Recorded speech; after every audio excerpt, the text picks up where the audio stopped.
So thank you so much. Thank you so much, everyone, for being here. And welcome to the 2022 LEDE Fellowship information session. This is being recorded, so no need to take notes. We're going to post this recording and the transcript of it after we're done. And the purpose of today is to just go through what is the LEDE Fellowship, what sort of projects are we looking for, and then my favorite part, we'll have a chance to hear from 5 of our current fellows who are then going to also at the end help me answer some questions you might have. So just as I was saying in the beginning, it would be really helpful if you could stay on mute for this call, just because there's so many of us, and use the chat if you want to introduce yourself or you have a question you might want to ask. So without further ado, let's get started. So first of all, my name is Jules. I'm the network manager here at the Solutions Journalism Network. We are a nonprofit that's based in New York, but thanks to you and thanks to the 5 fellows on this call and so many of my colleagues, we are increasingly present all over the world. And what is our mission? Our mission is to spread this thing we're calling solutions journalism, which is rigorous reporting about responses to social problems and their results. So we've been around for about 8 years, and 2 years ago, we said, okay, solutions journalism. People are starting to talk about this. People are starting to know that this is a thing. So how do people around the world want to see solutions journalism in their communities? And so in 2019, we invented and opened up this thing called the LEDE Fellowship. And that is this year-long opportunity for people like you, journalists, journalism entrepreneurs, people working in fields adjacent to journalism, to spread solutions journalism in their own communities and around the world. So on the left here, we have our first class of 21 LEDE fellows, and they were super successful. They went on to, through their projects, bring about over 100 solution stories. They trained over 1,000 journalists in the solutions approach. And, most importantly of all, they are some of our most reliable, consistent advocates of the solutions approach. Even though their year-long projects are over, they're still out there training people in solutions journalism. They're still out there mentoring. They're still out there spreading this idea that solutions journalism might be one way to address all of the problems of trust and inequity and sustainability that we're seeing in the field.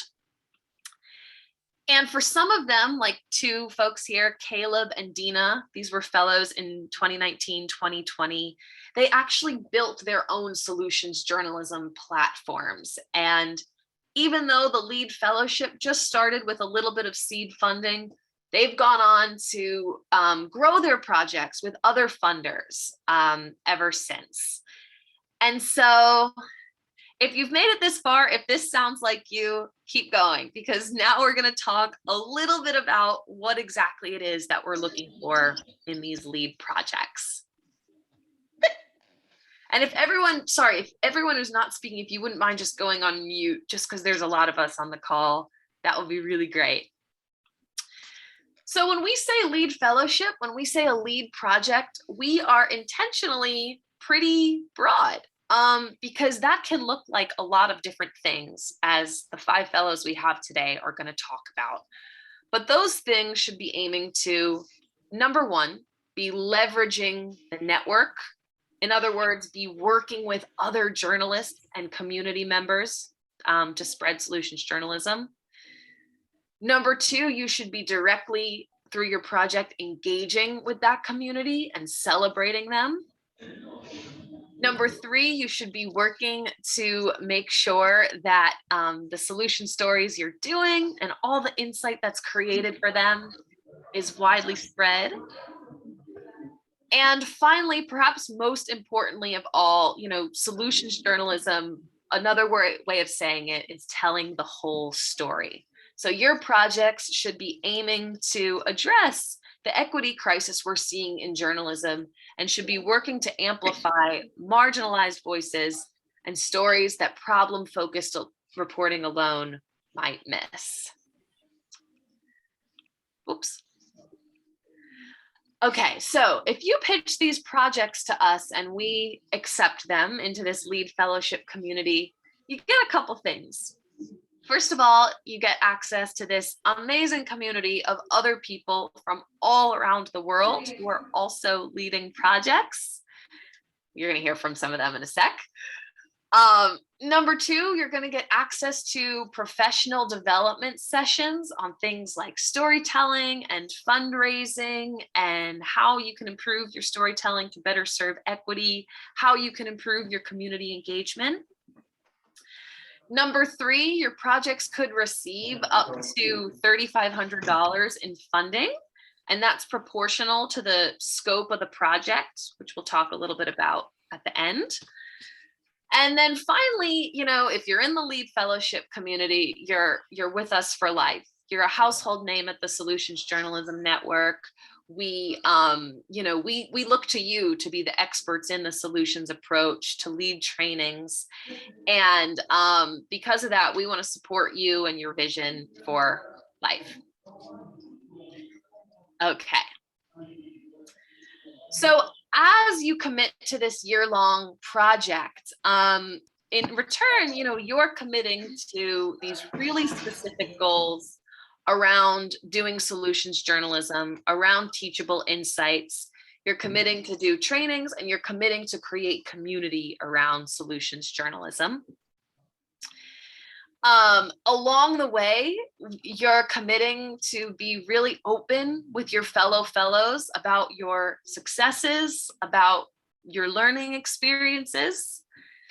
You're committing to be an ambassador of solutions journalism, right? We couldn't do it without you. And finally, you're abiding by standard ethical, just sort of ethical things around plagiarism, and so on and so forth. So the structure of this fellowship is it's going to last from January to December 2022. And throughout the year, you get placed in a cohort of 4 to 5 other journalists, of 4 to 5 other fellows who are working on projects similar to yours. You're also committing to calls with the greater cohort of 20 to 25 fellows, as well as any guest speakers, as well as any professional development sessions we might bring on.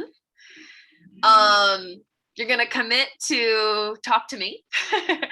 And that means that, you know, we're going to have twice a year calls to talk about how you're doing on your project goals. And, you know, finally, you have access to sort of more general network-wide sessions around different solutions journalism skills.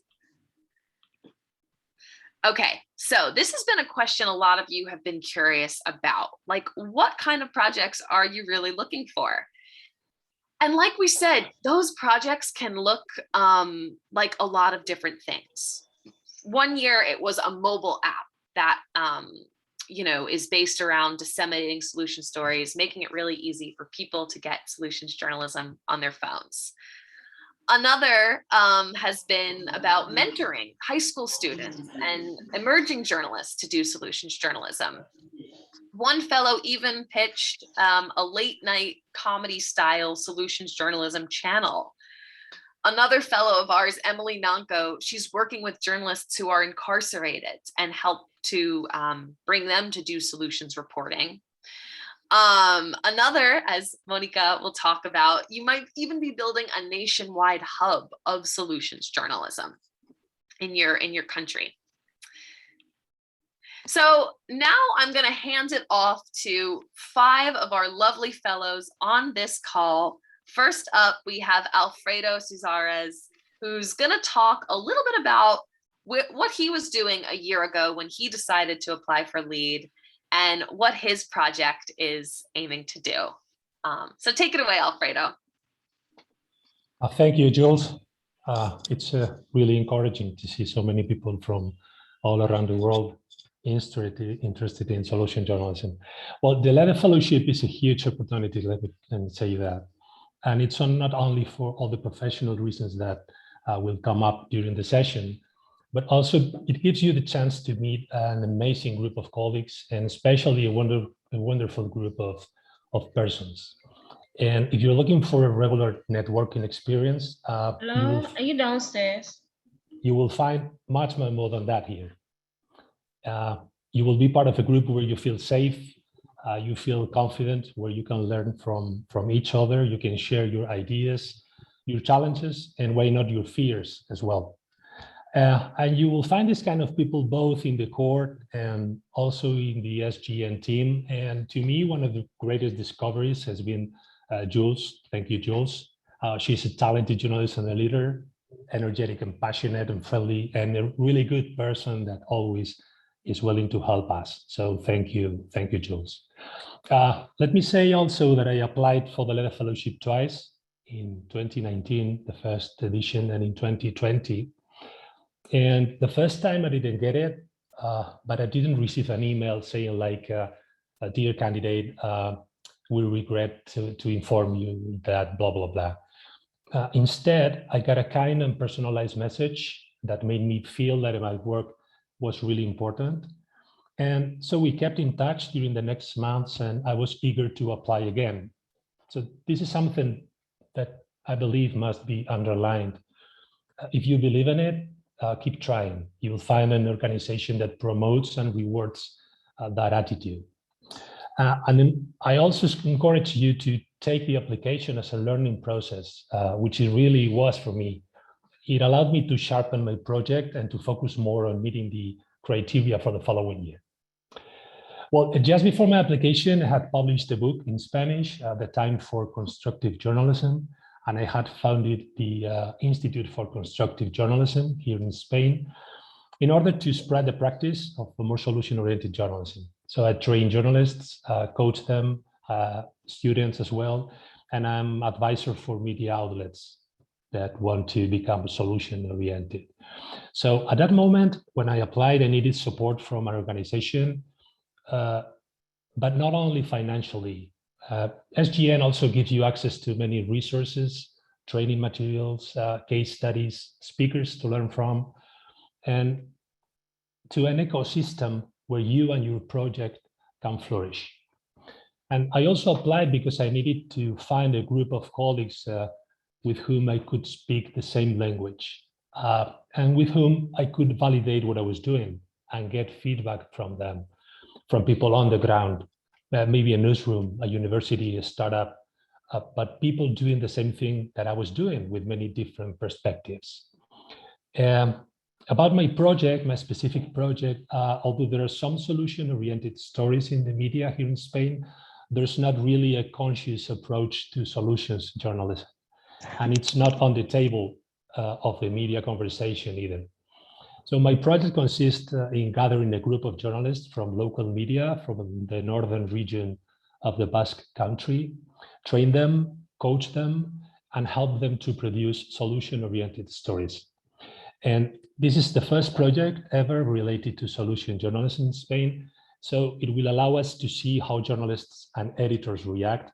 And it will give us also a sense of how it's perceived in the newsrooms and which strategy we should follow to build the ecosystem I want to build here in Spain. And let me share with you just 3 of my goals.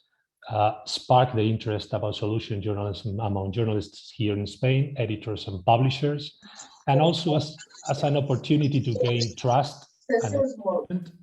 All right, if everyone could just make sure that they're on mute, that would be great. Thank you. Thank you. Thank you, Jules.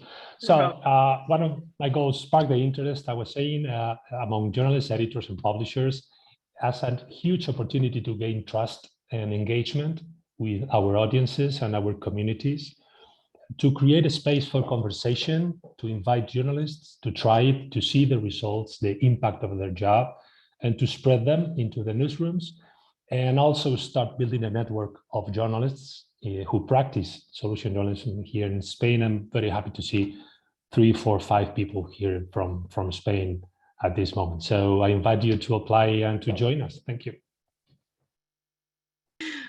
That's fantastic. Thank you so much, Alfred. I mean, your work sort of speaks for itself. As you said, you know, you are really building from scratch this incredible network in Spain, and also working with people who along the way who have come to know and love solutions journalism. And you're doing it in such creative ways. You're talking to editors, students, you're publishing, writing books, and we couldn't be more grateful to have you in this program, and also very grateful that you're already interested in connecting with some of the prospective applicants on this call.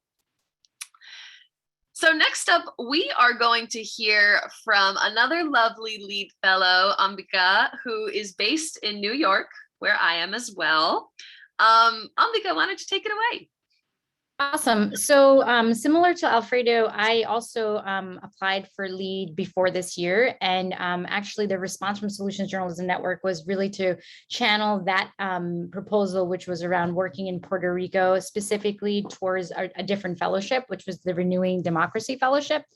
After that fellowship, I felt very encouraged about understanding what solutions journalism meant, but then I really just wanted a sense of community, and specifically trying to see how we could work a little bit more internationally. And so I pitched for the LEDE Fellowship to work with filmmakers and refugees camps in Dadaab through FilmAid. That was my partner, or our partner, I should say, and training them in solutions journalism, and working with them in terms of getting their videos out and stuff into different publications.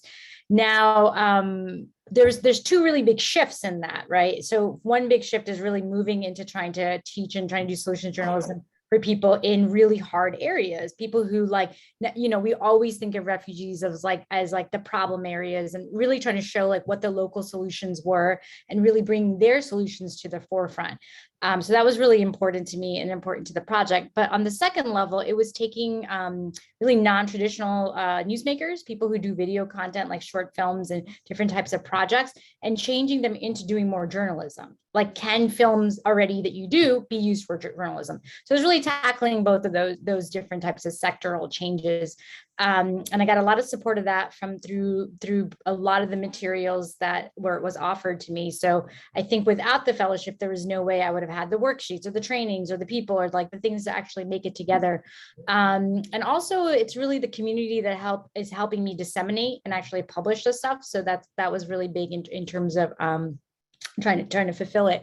I think that for me, one of the things that's really important or special about the LEDE Fellowship is that it's an opportunity to bring solutions journalism to groups of people who I think already have potential and talent, like your favorite allies, like your favorite projects. You're sort of bringing them a gift, or bringing them an added piece of cake, where you're you've been doing this work, you've been making wonderful films, you've been you have a film festival in Kenya. Here's a way to get into a bigger network. Here's a way to tap yourself into a bigger project. So I'm happy to say that one of the filmmakers that I've been working with actually just got awarded the Africa Fellowship for solutions journalism, and I think a few others are actually applying to LEDE.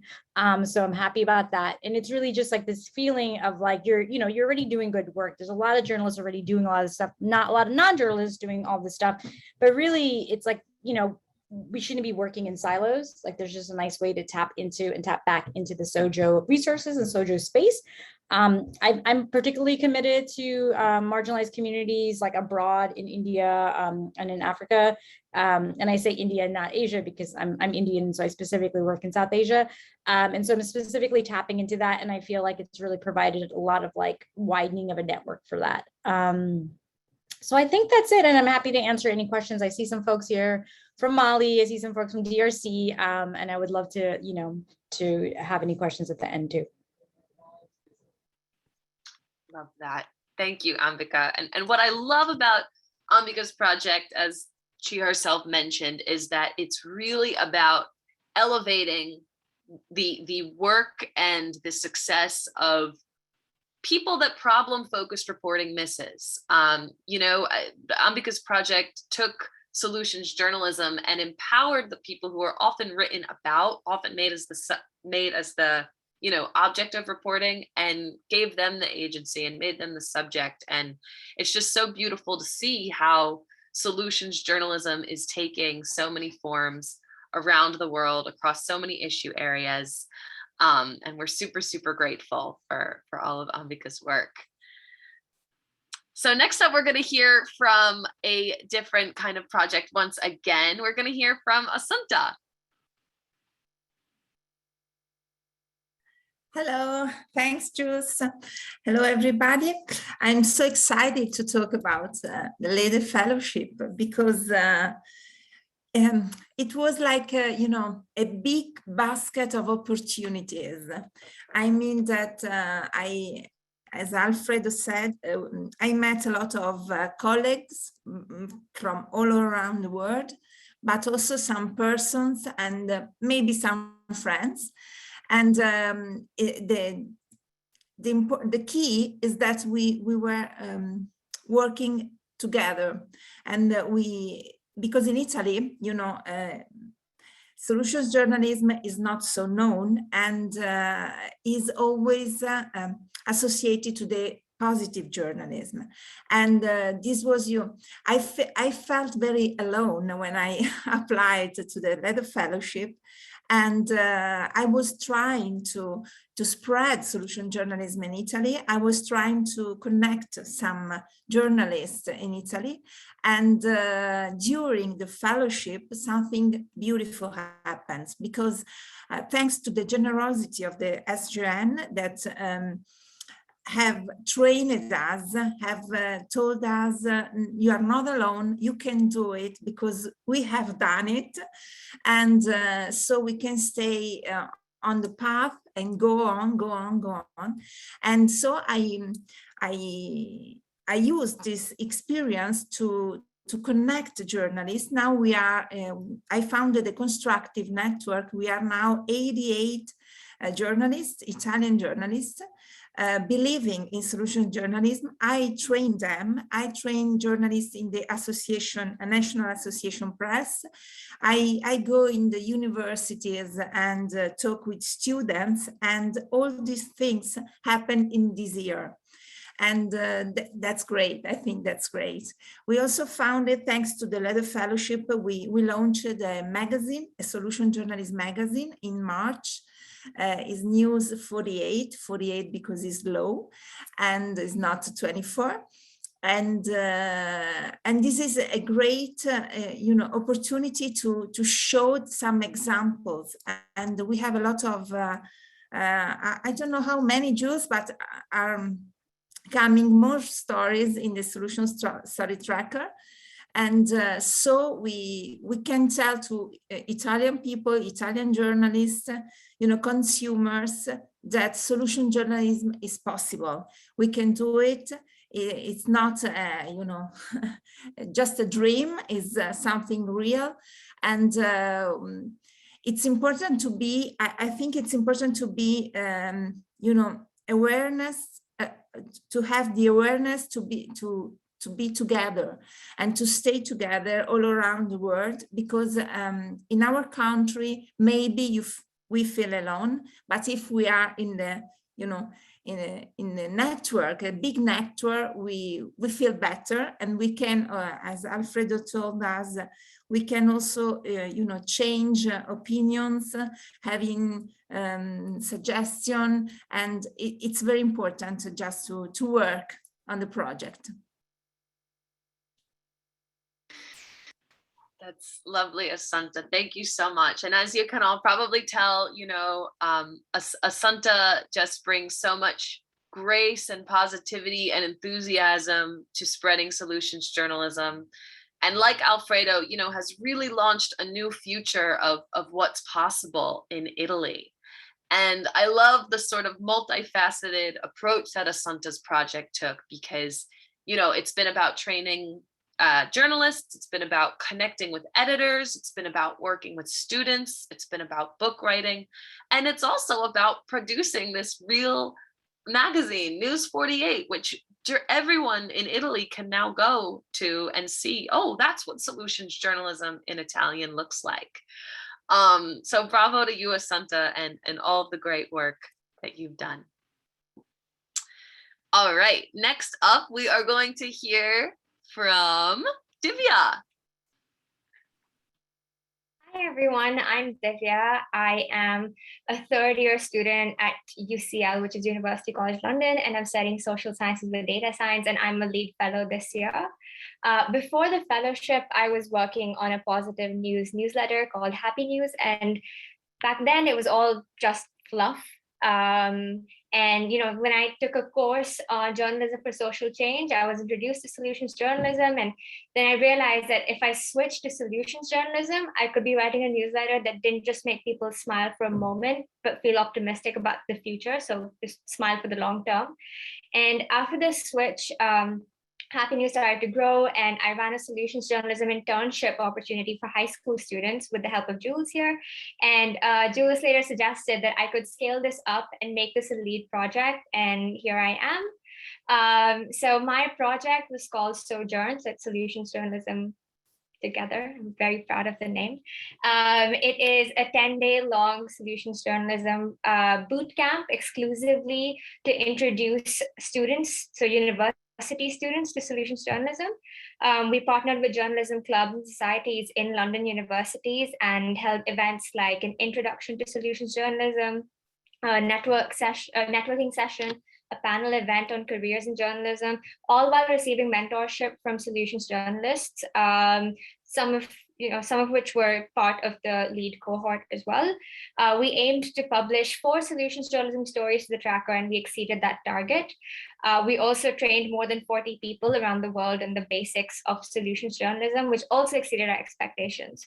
So the stories that we produced included educating undocumented students in the US and using vertical farming to localize, decarbonize, and democratize food production. So, these heavy topics, they came out of just 10 days of solutions journalism bootcamp. So that really goes to show how, if solutions journalism is communicated well, it can really lead to stories that create impact. And what I really liked about the LEDE Fellowship is that it's a really warm community of extremely interesting people. The LEDE Fellows are a bunch of intrinsically motivated individuals who are open to collaborating and go out of their way to make themselves available to help people out. I've also really benefited from the regular meetings we have to discuss people's progress. And I also really like how diverse the cohort is. I mean, you have people who are journalists who've been practicing for so long, and then here I am, not even a professional journalist, but I guess, my interest in solutions journalism and the fact that my project could, educate so many university students about journalism was probably just enough to, make me a LEDE fellow. And so I guess if you have a strong interest in solutions journalism and have the desire to spread the gem that solutions journalism is, I'd highly recommend that you join. And I was in this very call last year, and what really helped me was reaching out to one of the previous LEDE fellows and asking them for tips and just going through the application. And I would suggest that you do the same. And I'm more than happy to help you out. So all the very best with your applications. That's a perfect tagline for Divya. More than happy to help you out, because what I've appreciated so much about Divya's project is not only, the work she's done around Sojourn, the newsletter she's created, all of the solution stories she's helped to bring about, but the way that Divya has really lent herself to helping other fellows too. Because that's just it, right? All 25 fellows are all in the same boat of trying to get solutions journalism out to as many people as possible. And Divya has really been exceptional in lending her expertise around mentorship, around editing, around how to explain solutions journalism to students, to the other fellows. And so just to highlight that, because I do think that is such an important part of the LEDE Fellowship. Are you willing to both work hard on your own project and also help others as well? So last but not least, definitely not least, we have the amazing Monica, who is going to talk to us about El Colectivo and her journey to the LEDE Fellowship. Thank you, Jules. If you, any of you make it, well, the ones of you that make it to the LEDE Fellowship next year, you're gonna fall in love with Jules. Every time I feel down, I just want to reach to her. She always makes me feel so much better. And it's one of the extra prizes of the fellowship. And my name is Monica Quesada. I am from Costa Rica, and I founded a year ago with two other friends, two other women mothers and working mothers, a new media that is called El Colectivo 506, which is a magazine, a bilingual magazine, English and Spanish. And we knew when we applied for the fellowship kind of what the magazine was going to be. We were just starting to, brainstorm, develop. We were working on our first coverage for the issue of January. And we had all of these crazy ideas of what we wanted to do. And one of the ideas was brought by my co-founder, Catherine Stanley.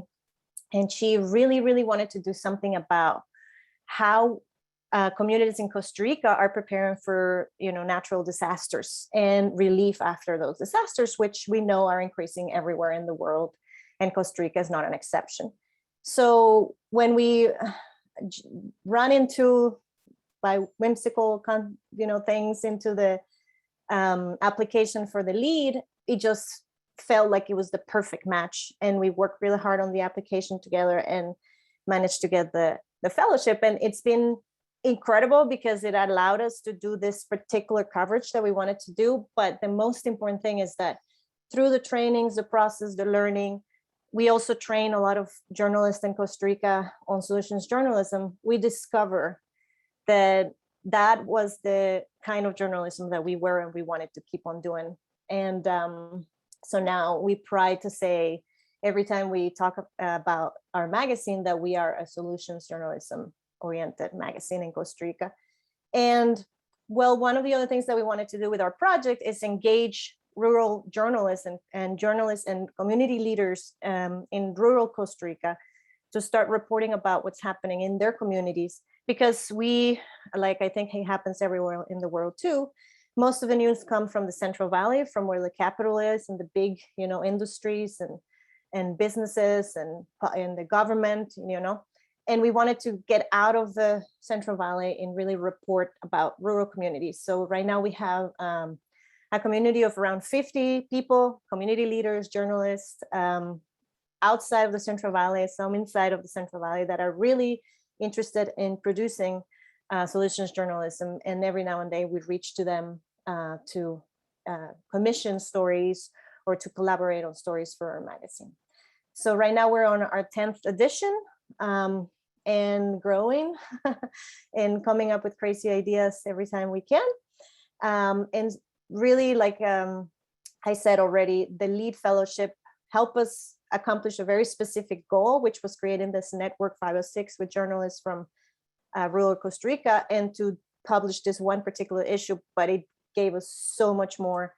And my other friends and colleagues have talked about the community that the LEDE Fellowship is, and the help that we get from each other and the inspiration that we get from each other. But for us, it was also discovering who we were and what we wanted to be. And that was really magical, I would say. So that's the story of El Colectivo 506. And I was browsing through the chat, but didn't see that many people from Latin America. I hope that I was wrong. If there's people from Latin America, hello. I hope that a lot of Latinos will get the fellow this next year. Yes, amazing. That is an open call to, if you're out there, introduce yourself in the chat. We'd love to hear from you. Thank you so much, Monica. So well said, and such a great note to end this portion on. That's the goal of these LEDE fellowships. Of course, we want you to spread solutions journalism, but we also want you to learn things about yourself in the process. We want you to learn things about what it is that you're trying to do in this world of journalism, which right now feels so frustrating and broken. And here we have just 5 examples of people who, through their projects and through their personal selves are actively working to change that. So I wanted to turn it over in just a few minutes for questions. I'm just going to ask, please, please, please, if you can, just because we're such a big call, if you can keep yourself on mute and ask the questions in the chat. What I'm going to do is I'm going to read your question out loud, and I'm going to toss it to the other fellows to answer, whoever wants to answer it, popcorn style. But first, before we go to that, just a few more logistical things about the fellowship. So these forms might look very familiar to the 5 fellows on this call, because what they are what we call your iPod documents. They're your individual project output documents. Sounds really fancy, sounds really jargony. What they are is a chance for you to get really, really clear in the beginning of your project of what it is you're trying to achieve. And this is not meant to be a scary exercise, but sometimes what happens when we open the doors for project fellowships, and we want you to bring your imagination, your creativity. We also want to make sure that it's really focused. And so just wanted to be clear from the get-go that if you are to be selected as a LEDE fellow, we're going to have this process in the beginning where we get really, really clear about what it is that you're trying to do in 1 year's time. Because as these fellows know, a year goes pretty quickly. So, and that process actually is going to inform the funding that you receive, right? We have a pot of funding to give up to $3,500 for these projects. What happens is we give the first half up front, depending on what we identify as the goals we want to achieve in the year. And then we do a check-in halfway through the year. We say, how are we doing on those goals? And if it looks like we're on the way to meeting them, we award the second half, or we adjust, right? So I just want to be very, very clear about that, because again, this process is just about making sure that we're all very, very clear about what we want to do in this pretty short fellowship year. Okay, and now before we toss it to questions, just a couple of next steppy things. So first of all, yes, the applications are now open. They will be open until October 17th. And for the first round, what the application involves is a quiz on what is solutions journalism. The reason why we do that is because it's so, so important for all of the fellows in the program to be on the same page about what solutions journalism is and isn't. So there's that quiz, and then there's a chance for you to outline your project proposal really, really briefly. We all know that it can be very frustrating to spend hours and hours and hours on an application just to hear nothing back or to not move forward. So this first application round should take you no longer than 2 hours to complete. So that's due on October 17th. Next step, if that quiz goes, and we have, by the way, one more thing, lots of resources to help you learn about what solutions journalism is. If you're a little bit shaky, if you want a refresher, I'm going to follow up in an email with what some of those resources are, but they're also there on the application page. Next up, once that round passes, you'll have an opportunity to explain your project pitch a bit more in depth and record a video of yourself on saying, why do you want to join the LEDE Fellowship? We do these 2 mediums because we know that, the written word is not the most comfortable word for everybody. And it's really important, as these fellows have shared, that, people are personally invested in the project as well. So that's application round 2. And then the final round is a round of 25-minute interviews that are just going to go into some specific details of the projects that you're hoping to propose. We promise that this will all happen before November 22nd. That's when the selections will happen. Also promising you, pinky promising through the screen, that at every phase of this application, you will know where you are. We don't believe in ghosting here at SJN. You'll know exactly where you're at in the process, so don't worry about that. A couple final things. Angie raised a great question in the chat about whether teams can apply. Absolutely fine for the work of teams to be represented in the LEDE Fellowship. As Monica was sharing, Monica has a partner, Catherine, who she works really closely with on this project. That said, we do ask for just one person to be the representative throughout the calls, throughout the year. And that's because we want to make sure that there's an equal playing field for people who are, just 1-person projects versus people who are 20-person projects. As we've shared, we only have a limited number of spots, up to 25, that we can award. So it is important that it's just going to be one person actually being the ambassador on the LEDE calls. We also are just going to say it now that we have to be pretty strict about late applications. Again, the reason is we get so many applications, and we can't be in the business of making exceptions. So please do try to get it in before October 17th, 5 p.m. Eastern Standard Time. And last but not least, in the interest of fairness, I know that hopefully after this call, you're going to be brimming with ideas. I wonder if this could be a LEDE Fellowship project. And we think that's great. And we also can't provide feedback on whether or not we think that's a good idea. Same reason. We want to be really fair to all applicants, invite you to bring your whole selves to the application without any SJN feedback, so that it's giving an equal chance to people who might not have that access.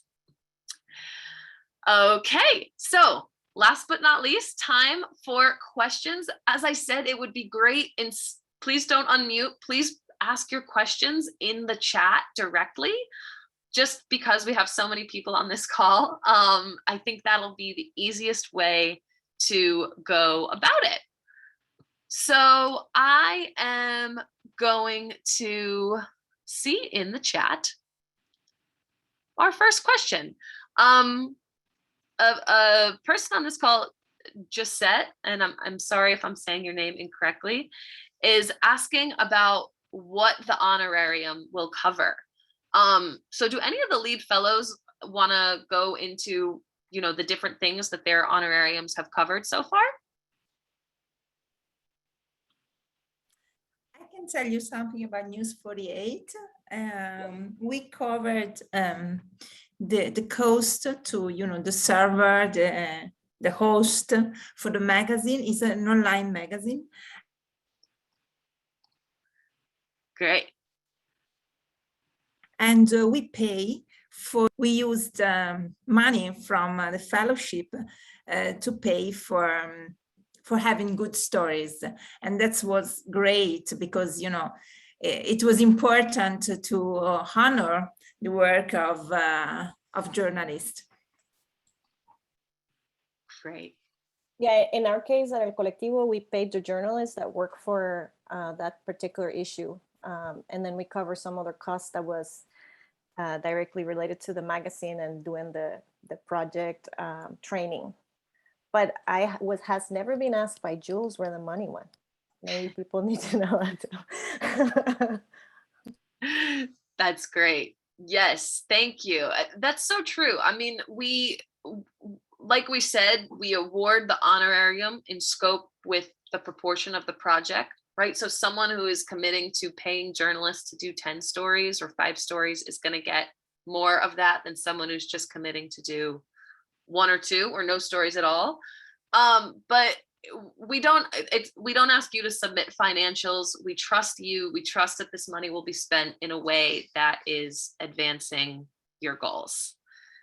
I'll take another one. Shreya has a question about, can an ongoing project qualify as a LEDE project, or does it have to be a fresh idea?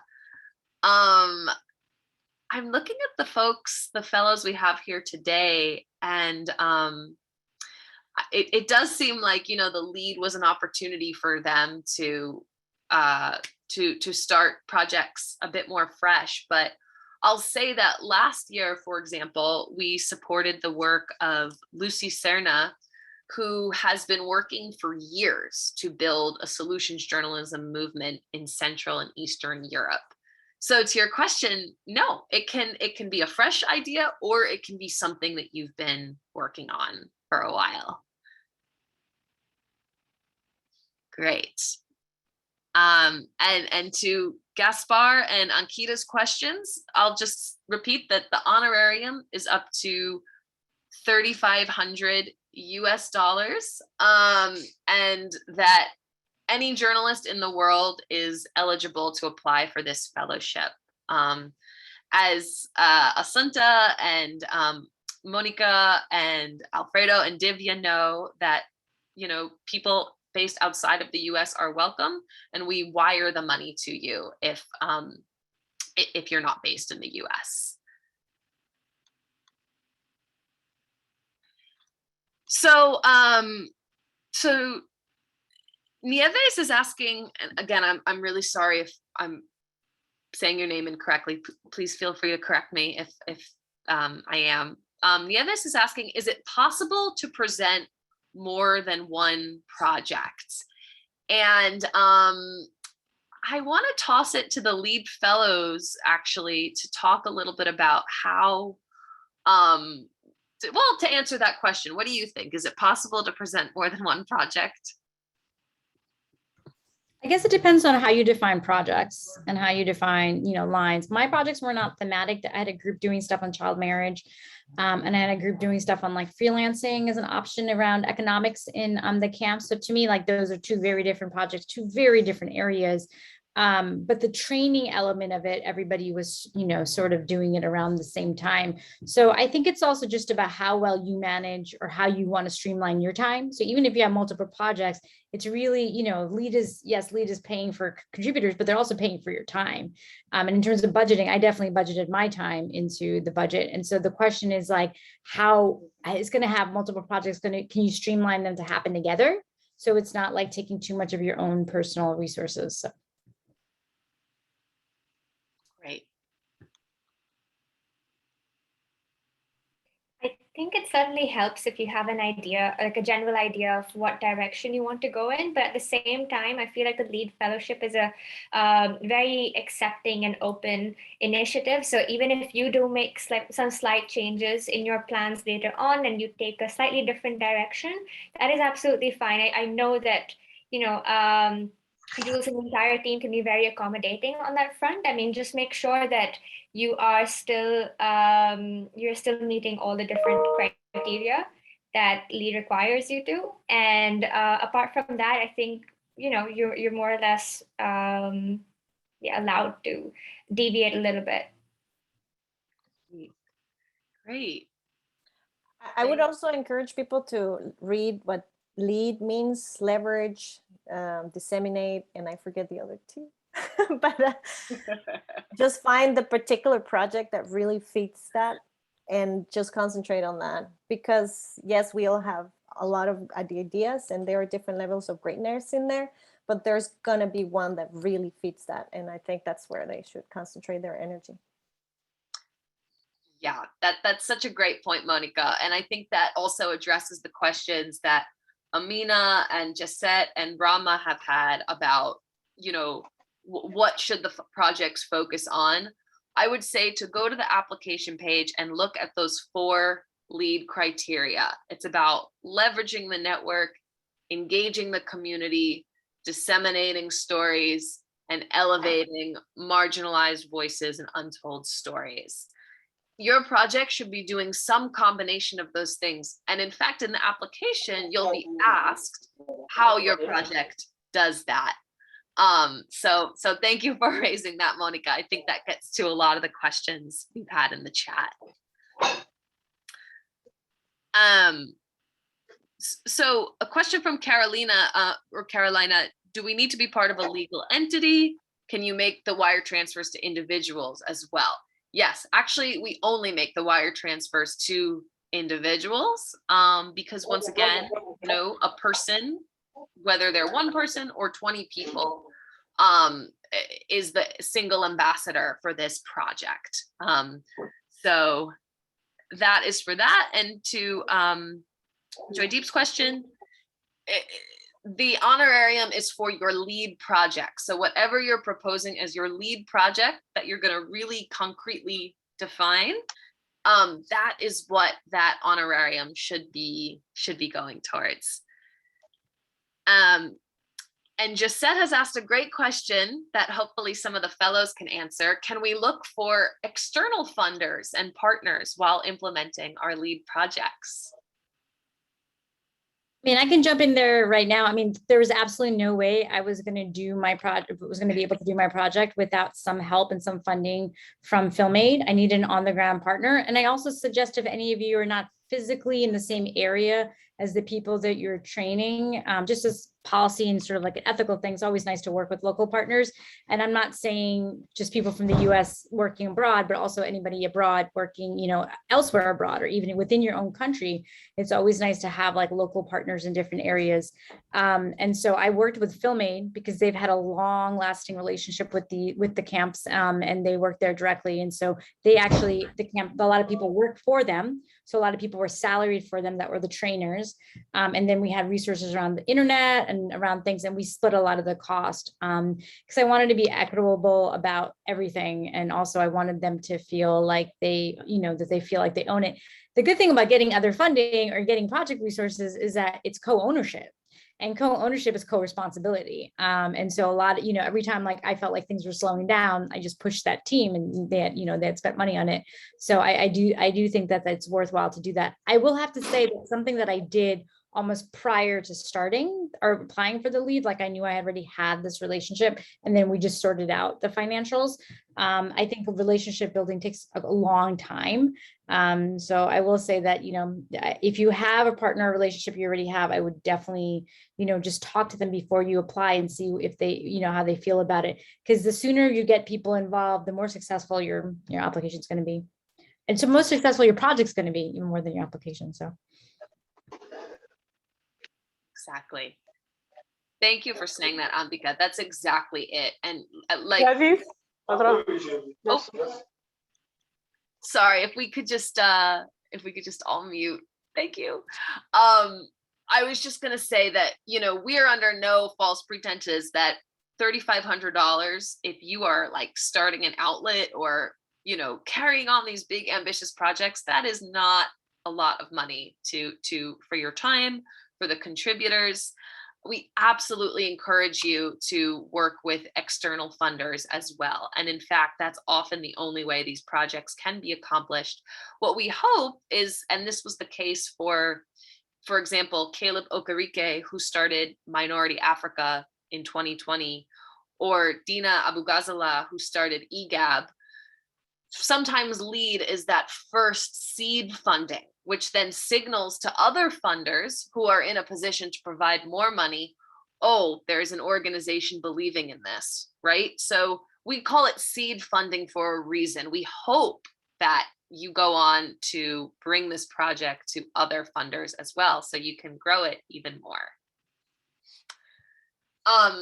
We're almost out of time. I wanted to answer one quick logistical question in the chat from Audrey about the video. You know, the video's prompt is, why do you want to be a LEAD fellow? So if you think that having your project partner there can help you answer that question, then absolutely record it with them. To give one example, last year, Emily Nanko, who is a 2021 fellow, her project is about supporting incarcerated journalists to report solution stories. She, of course, has many partners who are themselves incarcerated. Emily's video was very creative in that she answered that question, and she also had an audio transcript from one of those journalists. So I would say, yes, be creative, just try to keep it to 60 seconds. Mashil, and apologies again if that's the incorrect pronunciation, wants to know if you can partner with other interested projects in the same country. Asunta's nodding. Yes, that's great. We want you to, that's part of the L in LEAD. It's leveraging the network, right? So it is working, it's signaling to us, you know, of other people in your community who are interested in this work. You've already talked to them. That's a really, really good thing. That's only going to strengthen your project. Asia wants to know, can we use the media outlet that we work for to produce our stories? Yes, to give an example of that, this year we had a fellow, Jessica Blatt Press, who works for the Philadelphia Citizen. Her lead project was about getting high school students to do solutions journalism. And so she leveraged the network. She used her relationships at the Philadelphia Citizen as a place where those stories could be hosted. So great question. And with that, I see we're at the hour. One thing that's really important in LEAD is that we always try to stick to time. So I just wanted to thank you all so much for coming out today and for joining in this discussion. I really, really hope to hear from all of you. And even if you think, you know, your idea is out there, is not worth it, I encourage you, just give it a shot. Even if it's not a fit for the LEAD Fellowship, we love to hear from you. We love to hear about people all around the world interested in solutions journalism. And before we sign off, let's get a round of applause for Asunta, Alfredo, Divya, Monica, and Ambika. Thank you so much for coming out and helping to bring your warmth and your radiance and your creativity to this call. And as I mentioned, I'll be posting the recording and the transcription of this live to the blog post as soon as it's done processing. So if you missed anything, you can check it out there. Thanks so much again, everyone. Take care. All right, bye. Bye-bye. Thank you. Thank you.